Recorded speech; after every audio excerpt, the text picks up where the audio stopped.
Bay FM, radio with bite. 10:27 here on North Coast Positive through to 11 o'clock, at which point Community Newsroom with me, Armitage, and the team is in the house. Well, the election is coming up, as everybody knows. Pretty hard to avoid it. May the 18th, if you didn't know, it's only a few weeks away. And the seat of Richmond, the lower house seat of Richmond in this region, is a highly contested seat held by the Labor Party at the moment, with strong contestation. There will be this time from the Nationals and from the Greens. The Deputy Mayor and Acting Mayor of Byron Bay Area right now, Michael Lyon, is the Greens candidate there.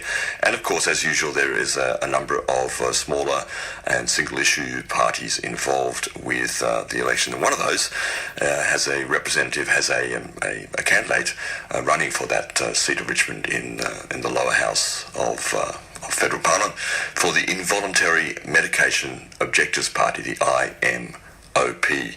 And just while I'm on that subject, the website is imoparty.com. So party IMOP, the Involuntary Medication Objectors Party.com. And that candidate is in the studio with me this morning, Tom Barnett. Good morning. Good morning. Tom, nice to see you here. You too. How you doing? Great. You're running for Parliament. Yeah. How's it feel? It feels good. Yeah. It feels good. It's not something that I volunteered to do. I was actually asked to take this role by people in the community that needed a strong voice to stand up for people's rights in this area as far as forced medications and informed decisions. Yeah. And as you said to me off air, and you just said it then too, you didn't contemplate doing this, but it's there's not that many people who want to stand up for this particular issue. Yeah, there weren't a lot of volunteers. So I think my background as a holistic health practitioner and also, people that know me in the community know that I don't back down to, certain issues. I remain very calm about everything. I always allow people to make their own informed decisions about any issue, but I certainly don't take any, coercion lightly. And I was more than willing to step up. Yeah. You had, let's start with your own personal experience, because that feeds into this. Because you had your own personal experience in your 20s and 30s after what happened. Yeah, so I actually had some issues as a kid. A lot of people say that the vaccine damage rate is something like 1 in a million. However, there are so many conditions that are passed off as something else, attributed to other matters, and just aren't officially recognised as vaccine damage. But you'll find amongst the population there's a great deal of that. So for me, I had some issues as a kid that were attributed to other randomised issues by the doctors. Before my first trip to Indonesia in 99, I think that was, I was pretty much convinced to undergo a round of vaccinations before I went overseas. Now, at this stage, I was studying science, and I did have some questions, but I was made to feel pretty silly for asking the questions, and I was told that you'll run a huge risk if you don't get these shots. So I took a round of shots, and it wasn't long after that that I started to have some pretty definite issues with tiredness and fatigue, inability to remember things. After seeing a round of doctors, this didn't really go anywhere. And I did find my way to some natural therapists that started to point towards things such as mercury. And, I can't even myself attribute it purely to vaccines. I attributed it to a variety of medications at the time. So I had a mouth with 8 amalgam fillings in it since I was a kid. A lot of mercury there getting into the system. Combine that with an additional load from vaccines, combine that with the fluoridated water that I was drinking in Queensland at the time, and environmental factors as well. And every body has a different tolerance to any chemical, no matter what it is. So what might affect you severely might not even register in my body. Very good point. So we all have various tolerances, but it's this compounding effect of various chemicals and toxins in our bodies that can have a profound effect. So essentially the short story is that I missed out on all my 20s, most of my 30s too, before I really got enough energy back that I could sustain a normal life without going. I was an athlete. I still can't compete as an athlete again, but at least I can live a normal daily life now. Yeah. But that took a long time and a lot of effort to get through. I mean, that toxic load that we all, to one degree or other, and it's very, as you said, it's very personally specific how things affect you, and we should really take that into consideration with all of these things, and on both sides of the equation.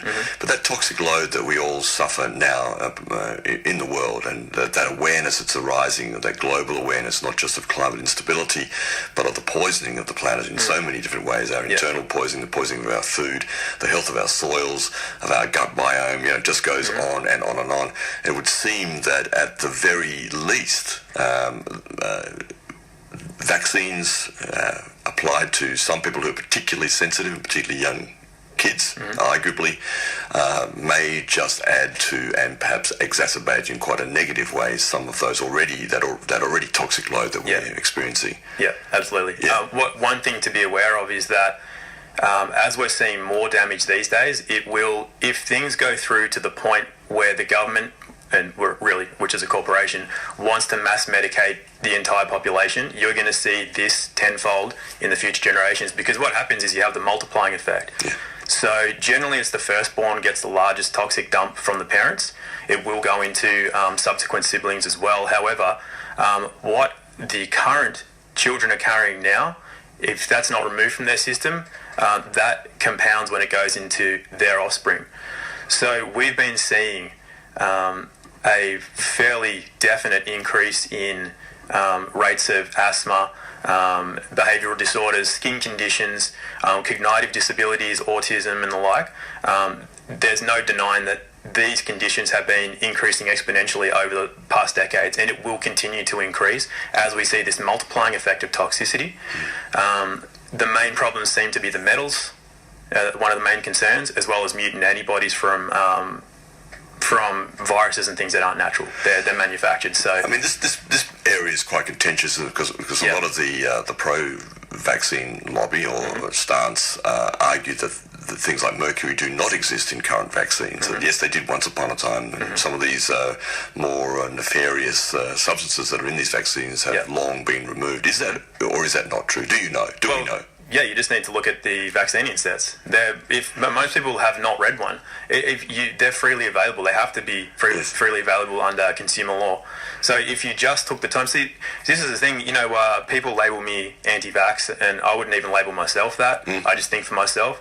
I don't believe that because someone holds a title such as doctor or House of Representatives person, candidate, whatever. I don't think that a title means that you should just blindly listen to what somebody has to say. I think we should always question. It's what I did throughout my university years. It's why I wasn't that popular during the university years, because I was asking questions that the teachers were refused or couldn't answer. And it makes people uncomfortable. People always, don't rock the boat, don't do this, don't do that. But the thing is, especially when you've had your own experiences, you really do start to ask a lot of questions.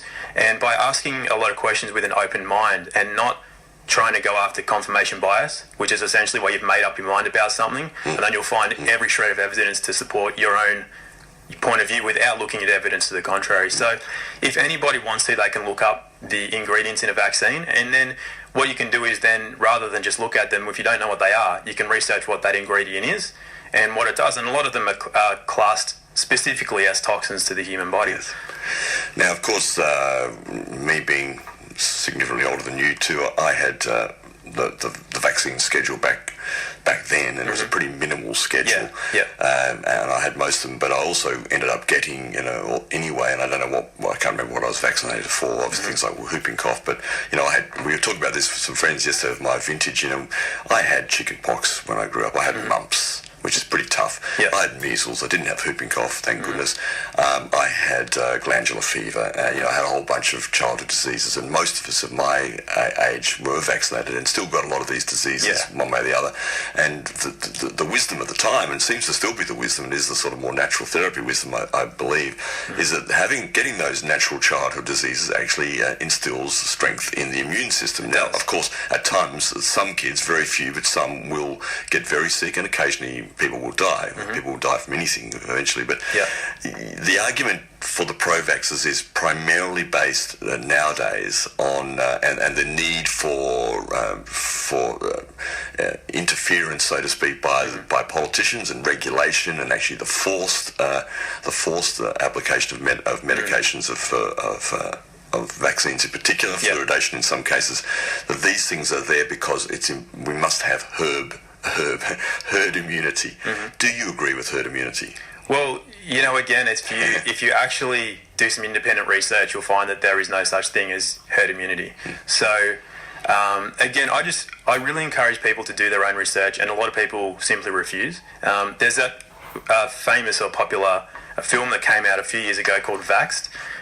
Look, I, to be honest, haven't even seen that. It's one of the ones most highly recommended by people that if you want to educate yourself in this area. And from what I understand, they don't even come out in that movie and say, don't vaccinate your kids. They just ask for more and better research into particularly the MMR vaccine. Now, there are a number of people that are staunchly pro-vax that when asked to view that movie, just for some reference, they will point blank refuse to watch it.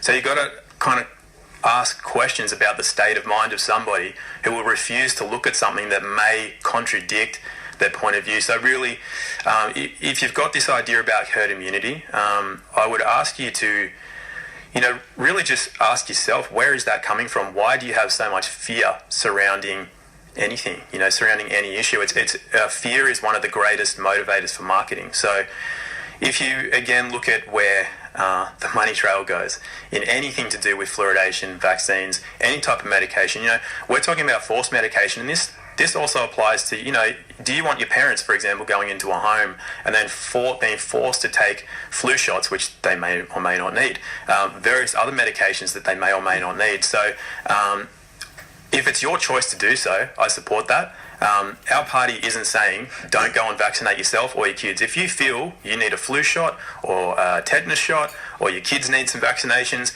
I certainly recommend doing some research. I would ask what's in those. I would ask the doctor to sign a form that says, hey, look, if any damage comes, we'll be liable. I would pretty much guess that they won't sign one of those, which should get you, again, asking questions. However, I'm not going to sit there and tell you not to.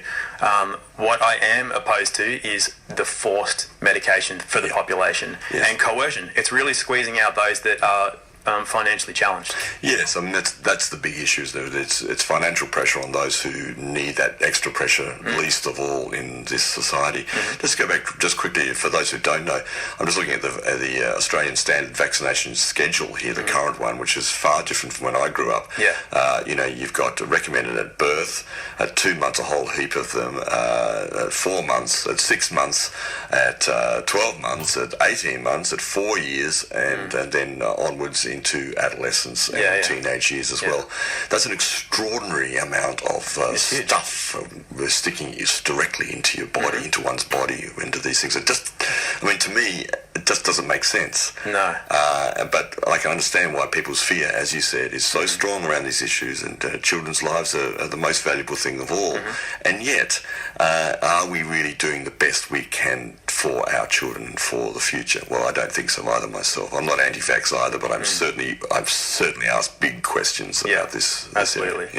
See, I would say that the reason that I'm not anti-vax is, firstly, I will state I would never recommend that people inject their kids with the types of compounds that are being injected, especially without asking what's in them. However, there are still a lot of families that are allowing their kids to drink Coca-Cola, watch copious amounts of television, use the internet without really regulating what they're doing, eating cornflakes and those sorts of things for breakfast. It's like we're not really raising the healthiest population in general. So I don't go out and say that people are evil for doing any of those things, including vaccinating their children. However, it is really very important to understand how the body creates its own immunity to anything and how it becomes resilient. And that comes from a lot of simple measures such as good nutrition, clean water, getting enough rest, reducing stress, having a dream and a purpose in life, having loving relationships surrounding you. If you're surrounded by fear and negativity the whole time, that takes its toll on the body, and it makes the body susceptible to invasion from all sorts of things. One of the things that people tend not to understand too is also the roles of viruses, bacteria, protozoan and so forth. They have very specific roles to play. And viruses, for example, some of them are actually, their role is to break down some of the highly toxic matter in the body that the body cannot take care of by itself. So again, in the health world, you've got this war on candida. You may have heard a lot of people are doing all these candida cleanses, taking candida medications. It's their reason for every ailment they've got. But candida has a role to play, and one of those roles is protecting from heavy metals. So what it does is candida actually helps to break down but also coat heavy metals to prevent them doing further damage to tissues in the body, because they do have a very damaging effect directly to tissues. So what will happen is that when the body does not need this protection, the candida won't be there, as long as you're not feeding it with excessive negativity and stress hormones, poor diet. That candida won't be there. There's no need to go off killing it. So it's another one of those fear regimes where it's really leading to a lot of people in one particular area making a lot of money, and then a lot of people running around chasing their tail with no real understanding of what they're doing. I mean, there's so many things here. We don't have that much time left today. It's a huge issue. I just wanted to point to a couple of things here. One of them, which of course you're familiar with, and many people may not be. I think it was in the 80s, you would know this. In America, there was set up the National Vaccine Injury Compensation Program, I think at the time of Ronald Reagan. The payouts for vaccine injuries have just gone past $4 billion in that time. And using the government's own conclusion that only 1% of all vaccine injuries are actually reported, the $4 billion is just the tip of the iceberg. It's a huge amount of money anyway.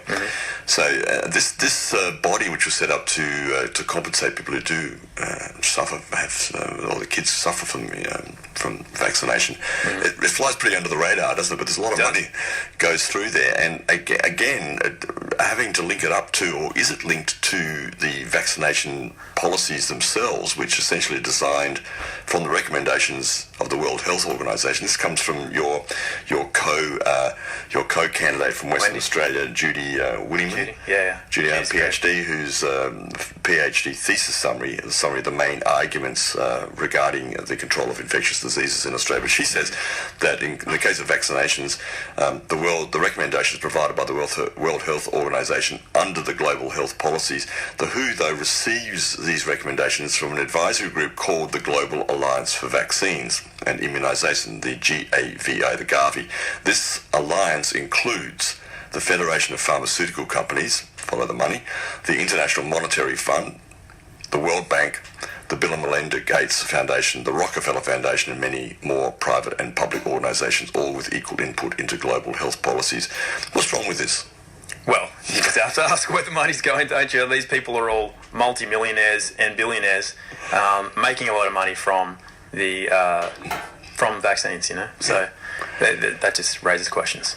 It just raises questions, doesn't it? And another thing from this probably is that it's rather important that the majority of the research is this is a third out of four findings. The majority of the research on vaccine safety and efficacy that is used by government regulators and advisory boards is carried out or sponsored by pharmaceutical companies. Is that true? Yeah, absolutely. Yeah. How does someone find that proof, whether it's actually really true, whether all those studies of which our policies are based on are funded by the very companies to some degree or large degree that actually produce the very things that they are selling? Yeah, that's actually quite easy. This is what I did when I was studying medicine, biomedical science at university, is we were just getting given in everything we were studying some faintly ridiculous studies that we were meant to be tested on. And I just kept asking, these can't be real studies. So what it comes down to is you can research these yourself. You've got to ask these questions. And this is what I ask everybody to do that is staunchly pro-vaccine and who keeps referencing various studies. And I ask, who did that study? Who financed the study? What were the parameters of the study? These are the first three questions they can't answer. Then you've got to look at where the money comes from. I mean, you just got to imagine if you wanted to run a large-scale study on anything, you can't do that without a lot of money. Where are you going to get that money from?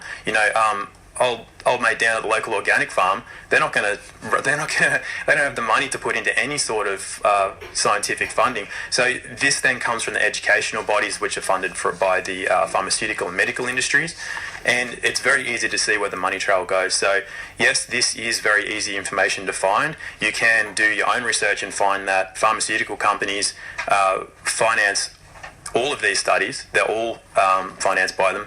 And they also don't go through the same scientific panel as other studies. Okay. Yeah, you need to have, for example, the ingredients in vaccines, they need to be safety tested every 2 years. There are some that haven't been tested for more than 32 years. Okay, really? So they don't follow the same rigours of other, say, supplements or drugs or any other thing, even though they are pharmaceutical products. They're not under the same regulations as vaccines. So again, this is information freely available to anybody that cares to just do some basic internet research even. Very good. Talking to Tom Barnett here, who is the candidate for Richmond for the Involuntary Medication Objectors Party. Where, as I said before, the website is IMOP Party, IMOPARTY.com. Last, very quickly, only got a couple more minutes here.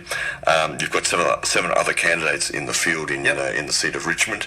A couple of now, being a single issue or single issues party on the surface of it, a lot of people are going to ask you some questions about other things. Yeah, absolutely. What about Adani? What do you think about Adani? Well, see, this is the thing. This area in particular, people are supportive of the Greens. People like to know that the environment's being looked after. Now, I think that the Greens at one stage did have very good intentions, but if you look at the size of them now and you look at what Di Natale and people are saying about GMOs, they're supporting GMOs, they're supporting vaccines and fluoride, you kind of got to ask questions again. Once an organisation of any form throughout history has grown to a certain size, do they still stand for the people and for the, I guess... Oh, that's a big question. Yeah, the ideas that got them elected in the first place, Sure. History has a very good record of answering that question. Just look for it yourselves. But yeah, I mean, we are a single issue party at this stage, and people, especially in this region, we have one of the lowest vaccinations rate in the country. I think a lot of people come to this region because they are a bit more open-minded. They want to think for themselves. They don't want to be told what they can and can't do with their own bodies by a government. So we do stand very strongly for that. And I know for a fact that there are people in the other parties that do actually side with us on this issue. However, they don't have the guts to actually come out and say it publicly because they will be vilified if they say that, and they will lose their position in their own parties. So yes or no to Adani? Do you support? No, I don't support Adani. Okay, thank you. What about preferences? Where are your preferences? Where are you going to recommend? And it's really important that people know that just because a party says they're going to put their preferences somewhere doesn't mean you have to put them there. It's up to you to mark your ballot paper how you want it. Exactly. But where do you are you going to recommend your preferences? We haven't recommended preferences at this stage, but we do need to let people know that the environment to a degree is being looked after already, and although we're single issue, we do support every environmental issue that the Greens are currently supporting. We can actually publicly state that now, as well as freedom of choice to alternative health practices. So we support that. Yes, another as point, well. Another issue. We'll maybe talk again. Tom, thanks very much for joining us. Thanks, Nick. Yeah, okay, thank you. Bay FM wishes to advise that the views expressed in this program are not necessarily the views of the Bay FM Management Committee, volunteers, operational staff, or members. You know when you found something